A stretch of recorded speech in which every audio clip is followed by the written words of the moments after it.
A Java application can have multiple classes. You are always writing the classes, a class which contains a variables and methods because it is an object-oriented programming. So for each class, compiler generates a class file separately. It means a bytecode instructions are maintained in the class file. Okay, but in Android application, we are writing the same classes only, either by using Kotlin or Java. First, these classes are converted into class files, the regular bytecode instructions. Again, internally, these bytecode instructions are converted into DEX code instructions by the DEX compiler. That is a part of our Android only. So in Android applications also, class files are generated, but you cannot see those class files because those are just created as temporary purpose for generating the DEX file. So you can see the DEX file, but you cannot see the class files. So as soon as once the DEX file is created with the help of the class files internally by the DEX compiler, all those class files are deleted automatically. You cannot see those. Okay, so that is the most important point what you need to understand here about what is DEX file and what is class file. Remember, JVM follows a stack-based model. So what do you mean by stack-based model? Stack is a data structure. Stack is a data structure which follows LIFO order, last in, first out. So which one is loaded last? That is executed first. So stack-based is an approach followed by our JVM, whereas DVM follows event-based model. So what do you mean by event-based model? First of all, what is an event? An event is nothing but it's a notification signal. An event is nothing but it's a notification signal which was generated by the source. Source is nothing but anything is a source. For example, whenever your finger touches the screen, whenever a finger touches the screen, whenever a finger touches the screen, touch pressed event is generated. Whenever a finger is moving on the screen, touch moved event is generated. Whenever finger releases from the screen, touch released event is generated. So who will generate these events? Events are generated by the source. A source can be anything. In this case, a source is nothing but our touch screen only. Our touch screen is a source. Got it? For example, you pressed the volume button to increase the volume or to decrease the volume. There, event is generated. Volume maximized event, volume minimized event. Whenever you long press the power button to turn off or to turn on, based on that, the event is generated. Whenever your headphone plugged to your mobile, headphone plugged event is generated. Whenever if you unplug event is generated. So whenever phone call is coming, incoming call event is generated. Whenever if you are making an outgoing call event is generated. Like that, A to Z, what are the operations or what are the things we are doing on your Android phone? All are event based only. Everything is event based. This is not a stack based, okay? Stack means, what do you mean by stack based? Everything is followed in the order. Order means one after another it will execute. Got it, guys? For example, see, suppose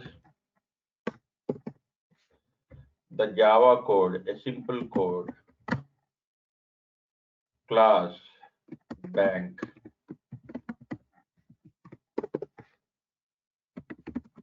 void deposit,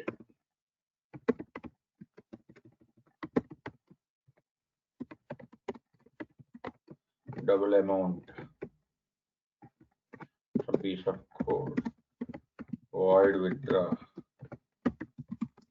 double amount,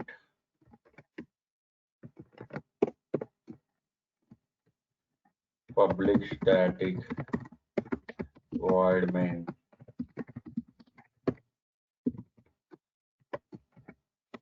A sample code, guys. Okay, don't worry. We'll see all this stuff later.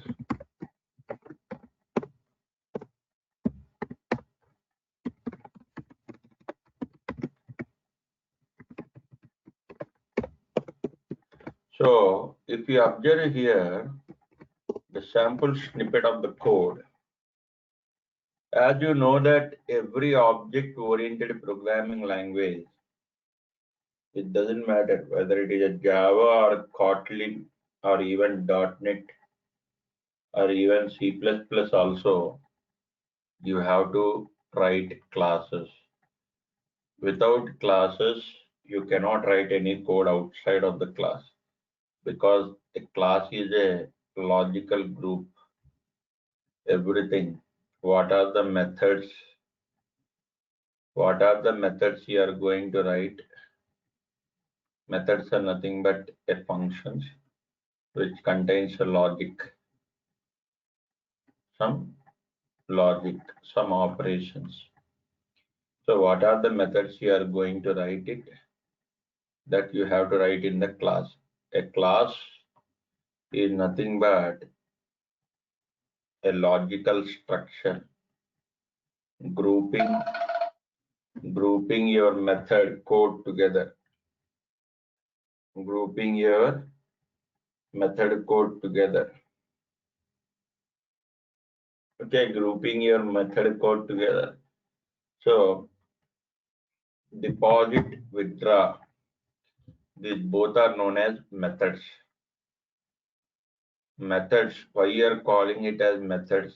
Because these are declared inside a class.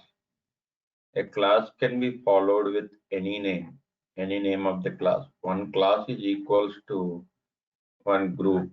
That is nothing but the feature of encapsulation.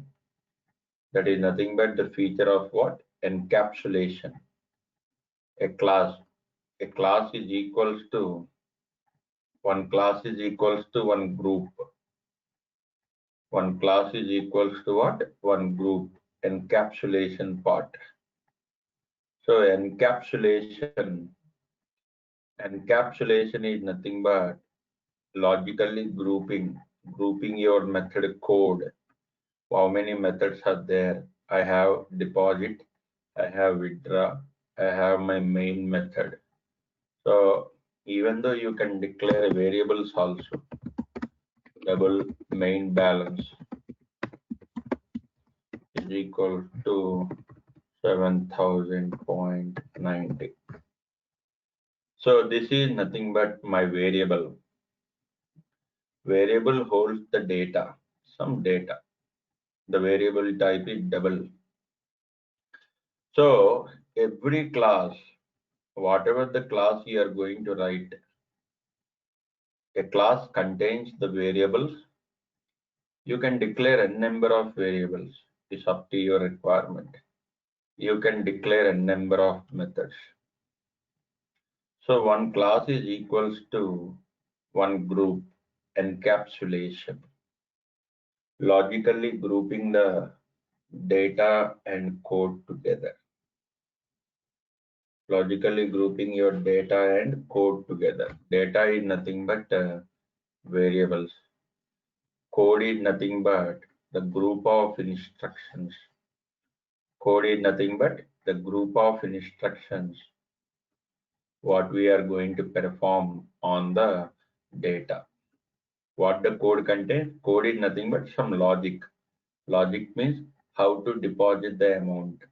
So for example, I can say main balance is equals to main balance plus amount. This is the logic. Main balance is equals to main balance plus amount. So whatever the main balance currently it was there, that main balance plus your given amount, both will be added. The overall latest amount is updated into the main balance. That's the logic. You can write the same thing in the shortcut. Main balance plus is equals to amount. I can write in the shortcut like this. Whenever if I say main balance plus is equals to amount, that is nothing but main balance is equals to main balance plus amount. This is a general fundamental of any programming language. Nothing great, guys. This is common. Okay. So what you need to understand here is a class. Every object-oriented programming language, that can be a .NET or Java or Kotlin or C++, whatever it may be, you always must write a class. You always must write a class. So how many number of classes you have to write? Any limitation? No. You can write a number of classes. What the class contains? A class contains a variables and methods. What methods contains? Methods contains some group of instructions, nothing but a logic to perform operations on your data. So one class is equal to one group. This is nothing but the feature of encapsulation. This is nothing but the feature of what? Encapsulation. So encapsulation is nothing but logically grouping the data and code together. Can anyone tell me who is having Java programming knowledge idea? Can anyone tell me what is an advantage of this writing the class in your application?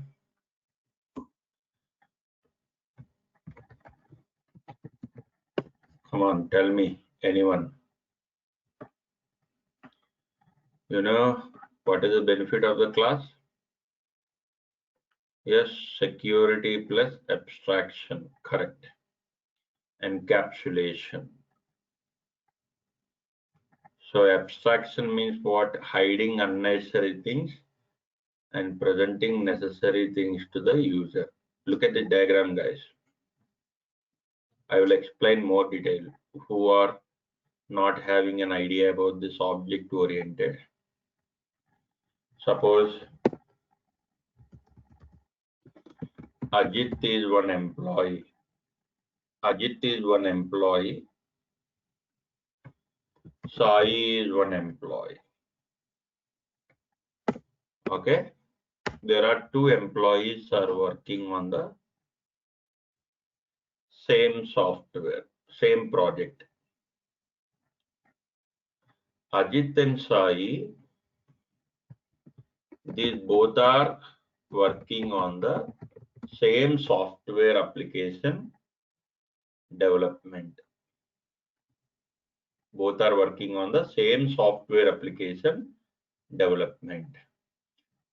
So Ajit will write some amount of code, as well as Sai will write some amount of code. So here, what do you mean by the code? Code is nothing but it contains some variables and some logic. Logic means some set of instructions you are going to write in the method. So how many methods you need to write? This is up to your requirement. Whatever the task doing by the Ajit,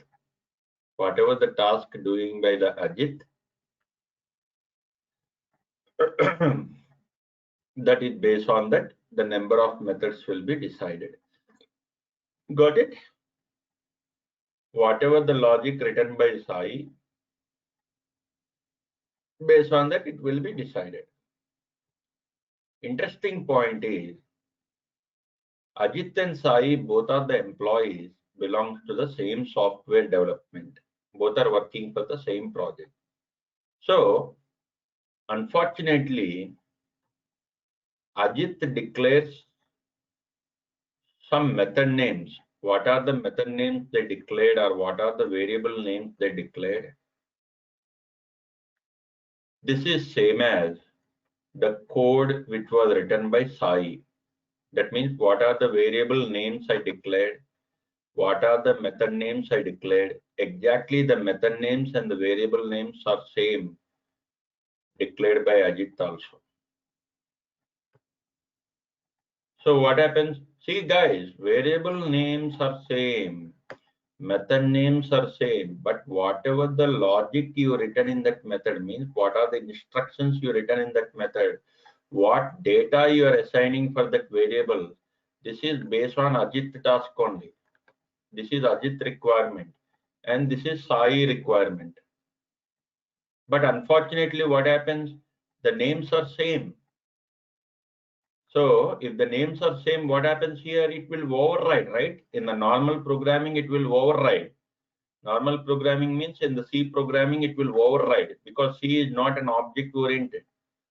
To separate for this, we are using encapsulation feature. That means encapsulation means whatever the data, whatever the code you are going to write, please write inside one class. Please write inside one class. So this becomes one group, a logical group. Similarly, Sai also will prepare one class. In that class, he will declare it. A class is nothing but one group. So what is an advantage of this group? Even though if variable names are same, if method names are same, it will not override because the groups are different. So both classes belong to the same software. Even though if variable names and method names are same, it will not override on each other. Like this way, we are working with the encapsulation concept. It is one of the main important point in object oriented. Many others are telling class is a blueprint. Class is a blueprint. Okay, that is okay. Those definitions are very high level. But why exactly the class we are writing, why we are using the class in our application means this is the requirement. This is an actual case. To implement encapsulation feature programmatically, we are using the concept of a class keyword. A class is a keyword. A class tells to the compiler, what are the variables and what are the methods you declared inside that. It becomes one group, a logical group, so that whatever the code written by the Ajit in this class, this will be hidden to Sai's code, and whatever the code written by the Sai, this will be hidden to Ajit's code. The data cannot be overridden. So that's the beauty of encapsulation. Got it, guys? You understand? This is one of the excellent question in the interviews. Of course, in my interviews also, I ask the same question. But majority of the people were not answering to this question. Really is embarrassing to me.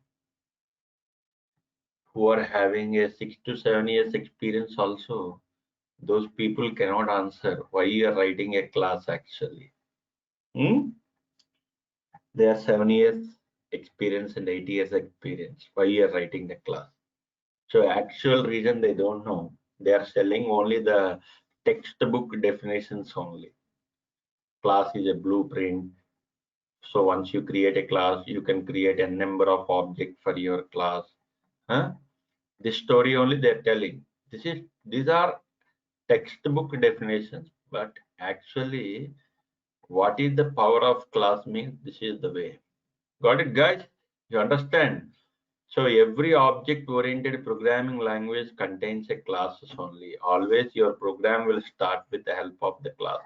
Suppose you are working with one task, whether it is a Java application or Android application. You are writing some code.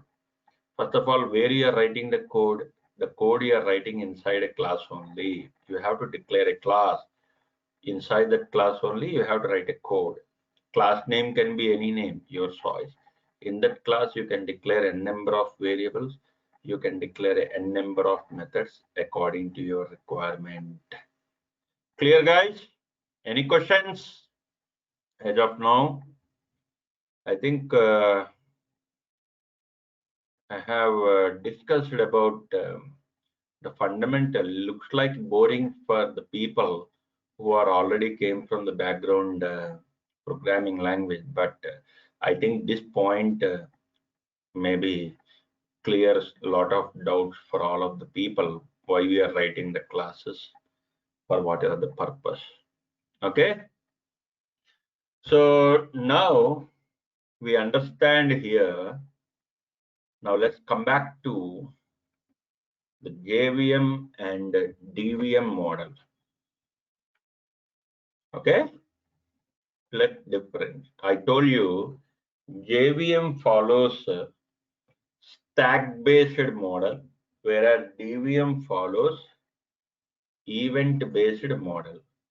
Okay, so let's see here. Stack is nothing but it is a data structure.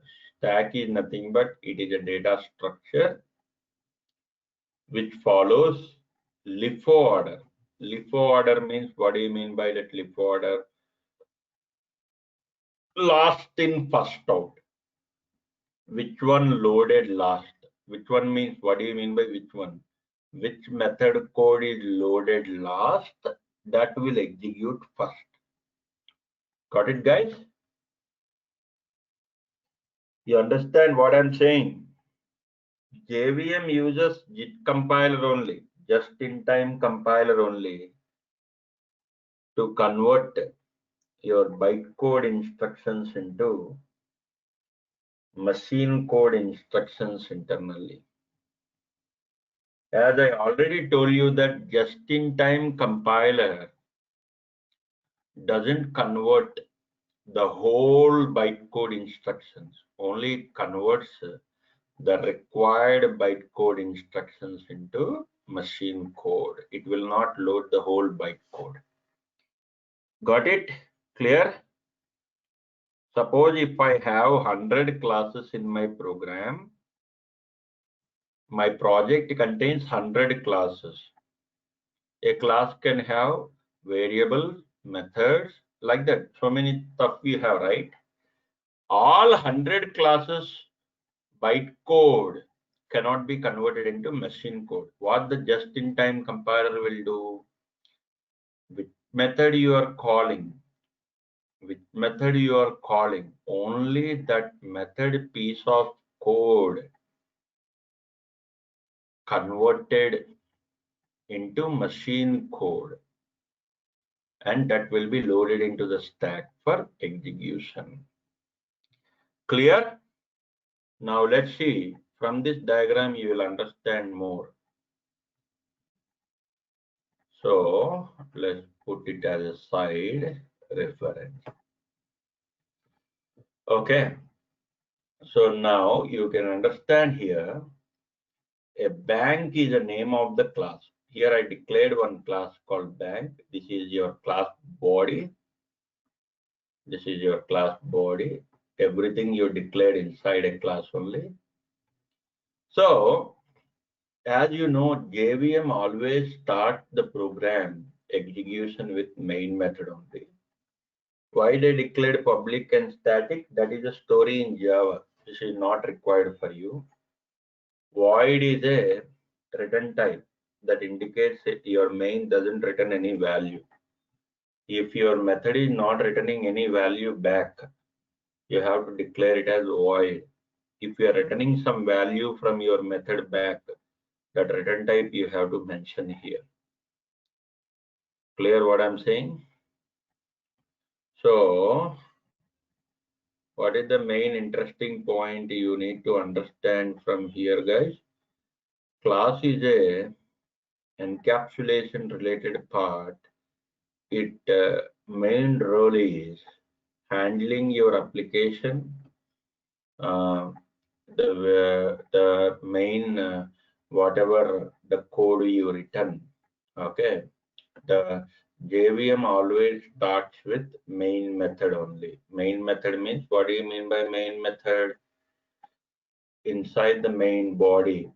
Inside the main body. So whatever you declare between this open body and this closed body, these two lines are the instructions belongs to the main. This is nothing but your main code. So whatever you declare in this main body, this is nothing but your main code, set of instructions. So what the JVM will do, JVM always starts the program execution by calling the main method. Always start the program execution by calling the main method. That means, what do you mean by that? So how much amount of code, how many instructions you written inside the main method, your just-in-time compiler internally converts that main method code, that main method bytecode instructions into machine code instructions. Only this main method code is loaded into the stack for execution. So like that.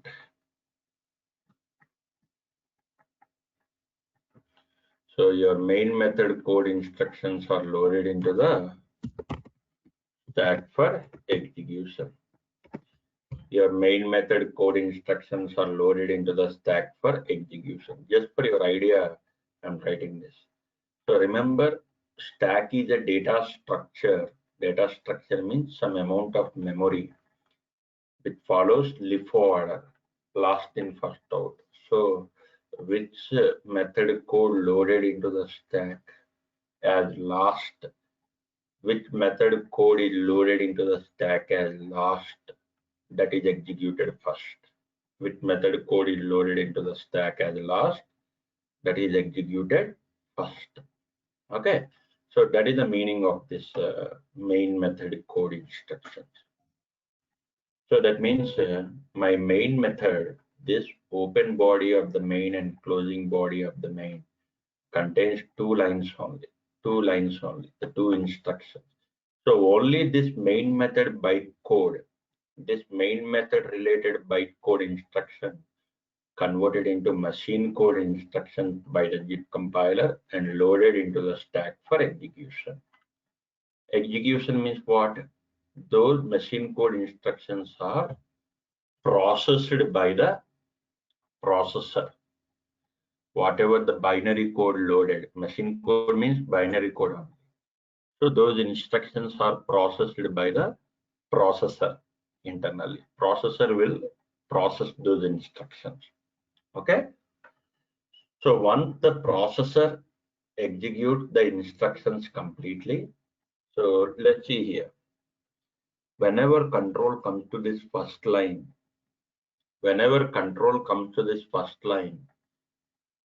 what is new? New is an operator.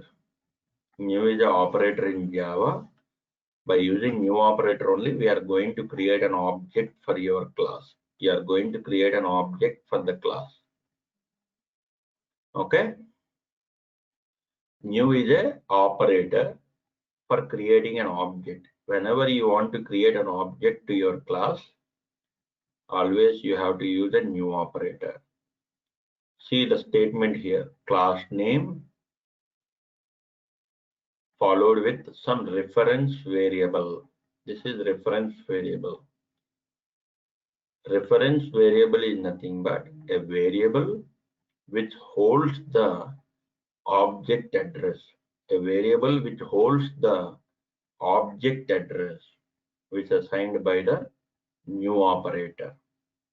Reference variable means a variable defined for your class. A variable defined for your class. A reference variable which holds the object address which was assigned by the new operator. So, like this, our new operator creates some amount of memory. Our new operator creates some amount of memory inside a RAM. Inside a RAM, our new operator. Your stack is also created in RAM only. Okay. Your stack is also created in RAM only. So inside a RAM only, the new operator creates some amount of memory. So in this memory, what the new operator will do? What are the variables you declared? What are the methods you declared? What are the variables you declared? What are the methods you declared? Everything is loaded into this object. Everything is loaded into this object. So main balance is equal to some balance deposit this method and address withdraw method and some address. This is known as bank object, and this is the reference variable OB pointed to this bank object. Like this, guys. CoreJava, this is okay. So object is nothing but a memory, guys. It is a small amount of memory created by the new operator in the RAM. Okay. So how much amount of memory, what was the size of the memory means it is completely based on the JVM only. So our new operator creates some amount of memory in the RAM. In that memory, what happens? What are the variables and what are the methods you declared in the class? All those are copied into this object. All these are loaded into this object. That means main balance is equals to some value, deposit method and withdraw method. These methods, code is not loaded. The method address is loaded. Method address is nothing but it is a logical pointer. It is a logical pointer internally holds the location of the byte code. It is a logical pointer which holds the method code, the byte code. Where the byte code is presented? In the class file. Where the class file is presented? In your hard disk. What is hard disk? Your secondary memory. Got it? Methods will be in the method area. Method area That is different. Okay, method area is different, guys. This is I'm talking about object. Method code is executed in the method area. Method signature and address will be copied in your object. So every object holds the data and your respective methods, the signature and address. Okay, address is nothing but it's a logical pointer. It's a logical pointer which locates the method code. It's a logical pointer which locates method code presented in the hard disk. See here, main method code is not loaded. Main method is also part of the bank class only. Main method is also part of the bank class only, but main method code is not there here. Why? What is the reason? Because main is a static method. See, if you observe the code, deposit and withdraw, these both methods are non-static. We are not declared with a static keyword. And this variable also we are not declared with a static keyword. Only non-static members, that is your main balance, deposit and withdraw, only non-static members are loaded into the object.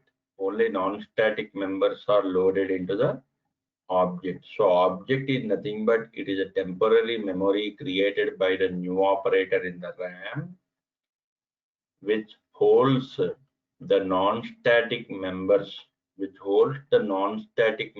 of your class. Non-static members are nothing but the members which are not declared by using a static keyword. And if you observe here, only the method signature is copied. Signature is nothing but it is a combination of your method name and method arguments. What are the parameters are accepted by this method? No parameters right now, no argument.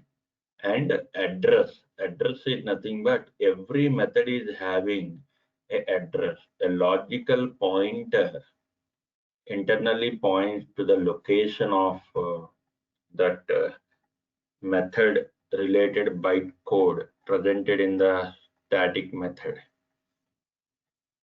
Methods are loaded. Static methods are loaded into the class memory. That is different memory, guys. Static memory, that is. Okay.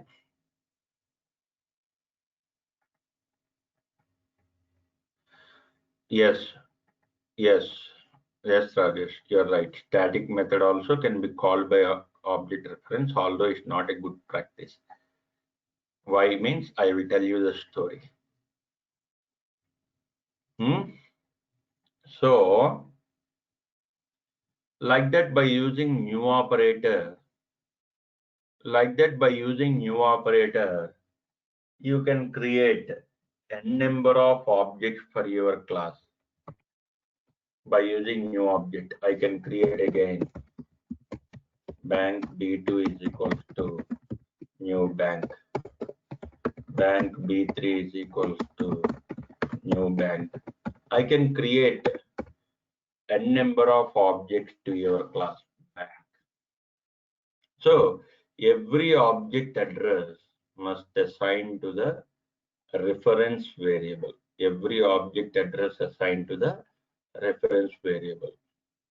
So reference variable is nothing but a variable defined with the help of the class name. A variable defined with the help of the class name. See, class name space variable name. This variable is nothing but a reference variable. We are calling it as. This variable always contains the object address assigned by the new operator. Okay. So what happens if reference variable is not declared? If I write like this statement is also valid. The new operator creates object to the class. New operator creates object to the class. What are the non-static members are there in the class? All are loaded into that object. But you cannot assign any reference variable. You are not storing that address into that reference variable. Then what happens here? Automatically your object goes to garbage collection. Whenever if your object doesn't have a single reference, if there is no reference to the object, if there is no reference variable to that object, immediately garbage collector makes that object as unreachable. Unreachable means this object is eligible for garbage collection process. It will clean up. So whenever if you want to make your object to be available for some time, you have to assign the reference. So reference is very, very important. So an object can have n number of references. So look at the diagram here. Totally 3 objects are created, right? This is one bank object, this is one bank object, this is one bank object. So every bank object is having its own reference variables. B1, B2, B3. So every reference variable holds the object address like this. B1 holds the address of this first object, B2 holds the address of the second object, B3 holds the address of the third object. So now these objects are not eligible for garbage collection because these objects are having the references. And whenever if I say B1 dot deposit, whenever if I say B1 dot deposit, what happens if you say B1 dot deposit? B1 is nothing but a reference. B1 is a reference pointed to some object. What this dot operator will do? The dot operator tells to the JVM, please call the method deposit. Please call the method deposit which belongs to the object pointed by the reference B1. For this deposit, we are passing some value 1000. So what happens here is by using this reference B1, JVM visits to that object location because B1 holds the address of that object, that memory location in the RAM. Using that address, control jumps into that memory location and verifies whether deposit method signature is available or not. Yes, it is available. And by using this address,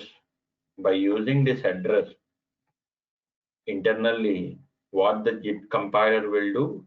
JIT compiler gets that particular method code. That particular method code means, what do you mean by that particular method code? Only this deposit method code. Deposit method code means this line only. Only that bytecode is converted into machine code and loaded into the stack. For execution.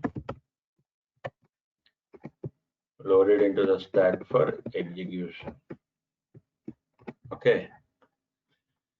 So like this is the concept. So that means deposit method code, once it is loaded into the stack, what the deposit method contains? Deposit method contains just only one line only. We are adding the amount to the main balance. Okay. That means, what do you mean by that? Whatever the main balance amount is there, that amount is added with your new amount.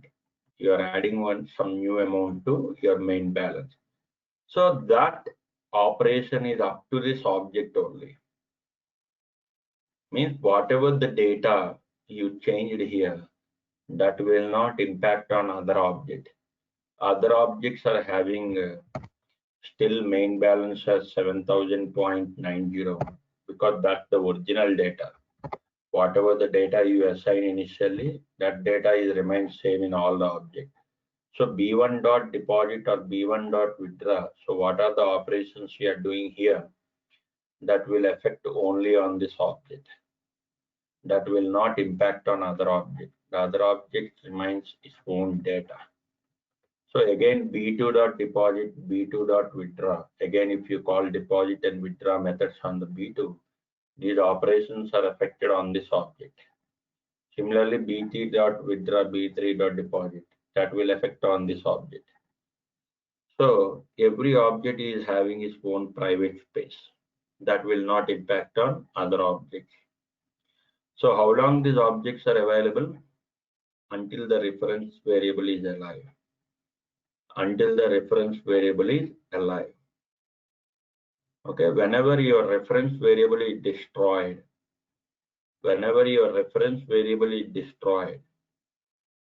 then automatically your object becomes unreachable. Your object becomes unreachable, guys. Got it? So if you observe here, B1, B2, B3, all these are the reference variables we declared inside the main method. All these are the reference variables we declared inside a main method. That means these B1, B2, B3 are the local members for the main. This B1, B2, B3 are the local members for the main because you declared this variable, this code inside the main method. So that's why I can say B1, B2, B3, these variables are known as local members for the main. For local variables, JVM creates a small amount of memory called local memory. So in that local memory is also created separately for each method in the stack which was loaded. So this local memory created for that method holds the local members of your class. What are the members? What are the local variables you declared inside that method? Those members belongs to this class. Memory, the local memory. So how long this local memory is available? Until your main method code is available in the stack. Until your main method code is available in the stack. So that means once all instructions are executed, after processing all the instructions. So what is the first instruction is saying? Please create one object and assign that object address to B1. Completed. Again, please create one more object, assign that object address to B2. This is also completed. Please create one object and assign that object address to B3. This is also completed. And please call the deposit method from the B1 pointed object. So whenever deposit method code is loaded into the stack, deposit method, what it will do, whatever the amount it will there, that will update the amount. So once this deposit code execution is completed, this code is destroyed from the stack. This code is destroyed from the stack and control come back to the next instruction. That is your previous method code. That is main method code. It will come back to the main method. So after this deposit method, there is no more code. There is no more code in the main method. Main method is ended. Once your main method code is ended, your main method code is also destroyed from the stack. Because execution is completed, so code is destroyed from the stack. Once this code is destroyed from the stack, this local memory is also destroyed. The local memory is maintained until the code is alive in the stack. Once the code execution is completed, as soon as the code is destroyed from the stack, the local memory is also destroyed from the stack. Once this local memory is destroyed from the stack, The local variables means what are the reference variables pointed to that object that will be destroyed. That means your objects becomes unreachable. Then these objects are eligible for garbage collection process. Memory cleanup will be done. So once your main method code execution is completed, this code once destroyed from the stack, your stack is empty. Means no more code. Whenever your stack is empty, JVM understands that your program execution is completed. That's the story. Clear? Clear, guys? Any questions?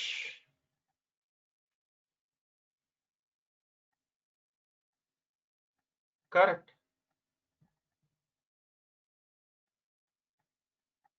Correct. Whatever the methods you're calling, that will be loaded into the stack. But the static methods are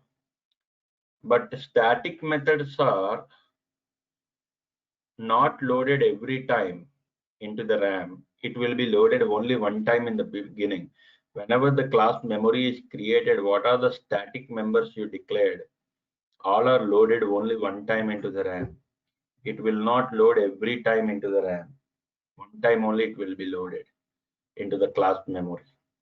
Okay.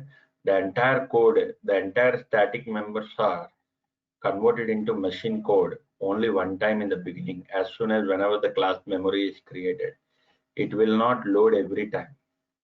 Okay. So when to go for static methods means whenever if we want to invoke the same method more than one time, multiple times if you want to execute. Suppose let's say an example.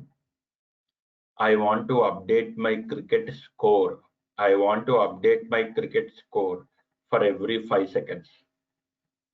So keep on updating the cricket score. So I want to call one particular method for every 5 seconds. So better to declare that method as static method. So what is an advantage? Performance will be good. That will be loaded only one time into the RAM. So always it will not convert your bytecode into machine code every time. So performance is very good. Then when to go for non-static methods? Non-static methods are used for on-demand loading. On-demand means now we have deposit and withdraw. Two methods are there. Customer can either deposit the amount or customer can withdraw the amount. Customer cannot do both operations at a time. So in that cases, you have to declare those methods as non-static. So what is an advantage mean? Non-static methods code cannot be loaded into the RAM on demand. Sorry, it's not loaded one time. It will be loaded on demand. Means whenever you call that particular method, your Git compiler translate that code into machine code on demand.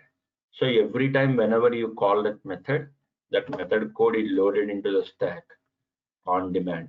So like that, the story will continue. Got it?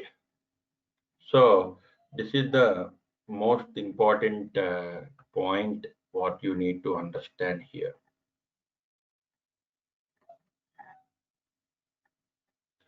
Right.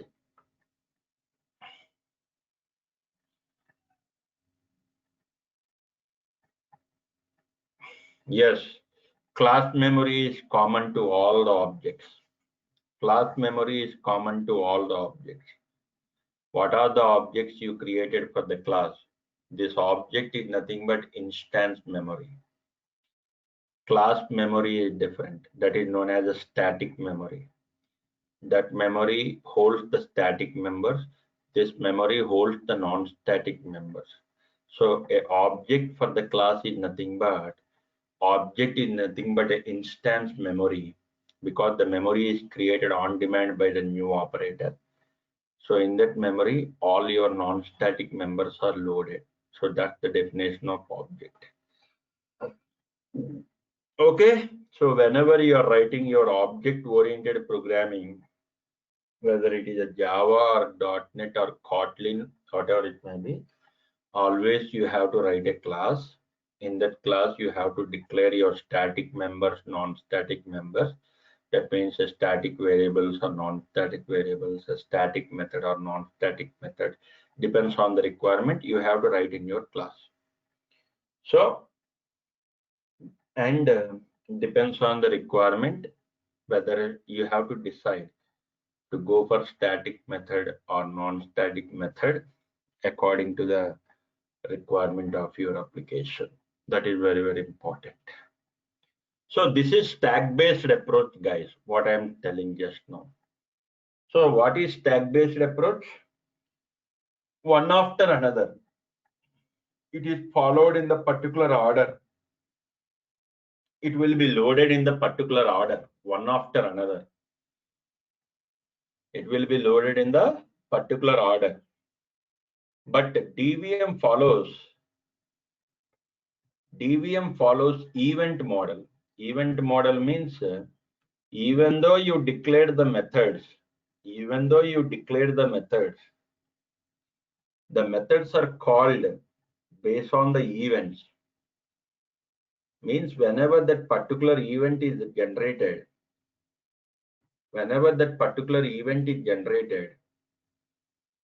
that method code is loaded, that related method code is loaded. For that particular event, which method code is matched, that will be loaded. If 100 methods are there, all 100 methods are not loaded into the stack. It is purely event based on the event. So whenever that particular event is generated, for example, whenever if I click on the button, I want to connect with server. I want to connect with my web application decided in the server to submit a request and to collect the response. So where I am writing that code I am writing in one method. That method is called whenever if you click on that button. Means whenever you click on that button, event is generated, button clicked. At that time only, that related method code is loaded into the stack. So this is event approach. So DVM follows event model. DVM or ART, Android Runtime System or DVM, both are following event model only. But interesting point is ART follows head in time compiler and DVM follows JIT compiler approach. That is what the difference. Okay. So this is what the story, what you need to understand about what is JVM and what is DVM. So what is a common point between JVM and DVM? Both are loading their method code into the stack only. Both are loading the method code into the stack only. Both are following the same process. Objects, class memories, everything is same. No doubt about that. The only difference is JVM is a stack based. Stack based means it will follow the order. That means first it loads the main method code into the stack. Then after that it will execute instruction by instruction. Then after that it loads your next deposit method code into the stack. Like that, one instruction after another instruction, it will be executed in the order. But DVM is not like that. DVM is purely event model. So even though if I write a lot of methods in the class, all methods are not loaded. Means we are not going to call those methods. Those methods are invoked by the DVM according to the event. I will explain in the program, so you will get the clarity about that. Okay, so this is about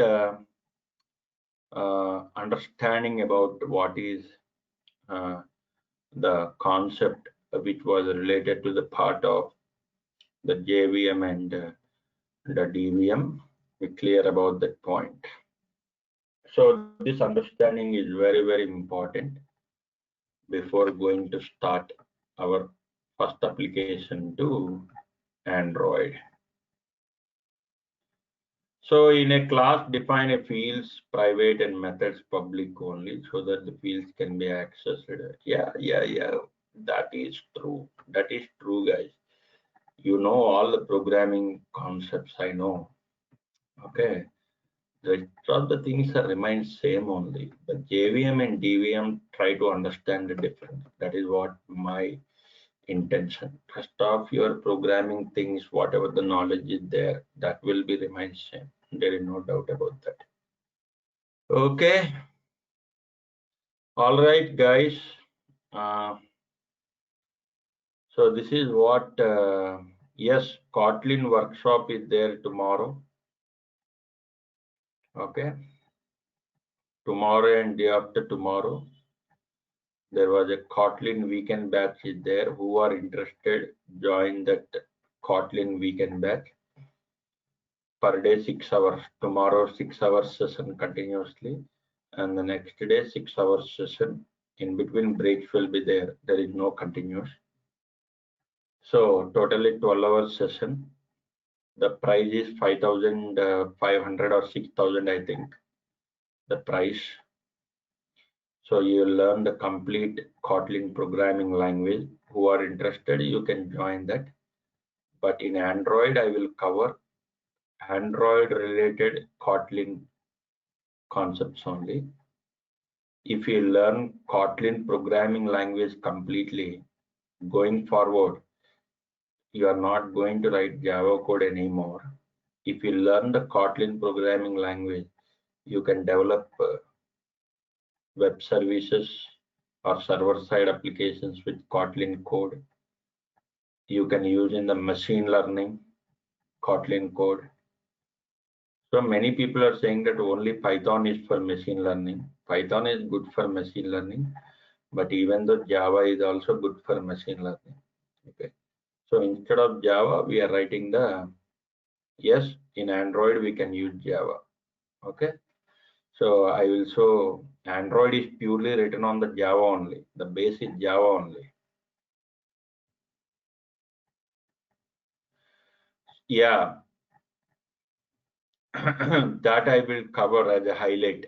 Course highlights I will not give in the syllabus. If you are very much comfortable in Java means you are almost comfortable with Kotlin, Rajesh. Don't worry, because Kotlin syntaxes are almost similar to Java. So, okay, just little bit, few syntaxes, some stuff is different. So you can easily catch up the Kotlin. Anyway, I will explain the syntaxes of the Kotlin fundamentals, which are related to Android. We'll discuss. So you will see some couple of apps on Kotlin, some couple of apps on Java also. We'll learn both in our Android course. Okay. So remember, tomorrow there is no class, guys, because of my weekend batch. No class for tomorrow. And again, I will see you on Monday. So on Monday, I will share my Google Drive link. Okay, I already prepared the notes. I already prepared the notes, guys. Your first week notes is already ready. Notes is already prepared. Some more stuff I need to add it. So once your tomorrow, that is on Monday, I will share the notes, and in the Google Drive link I will share to you on Monday. Okay, that's all for the today's session. Thank you.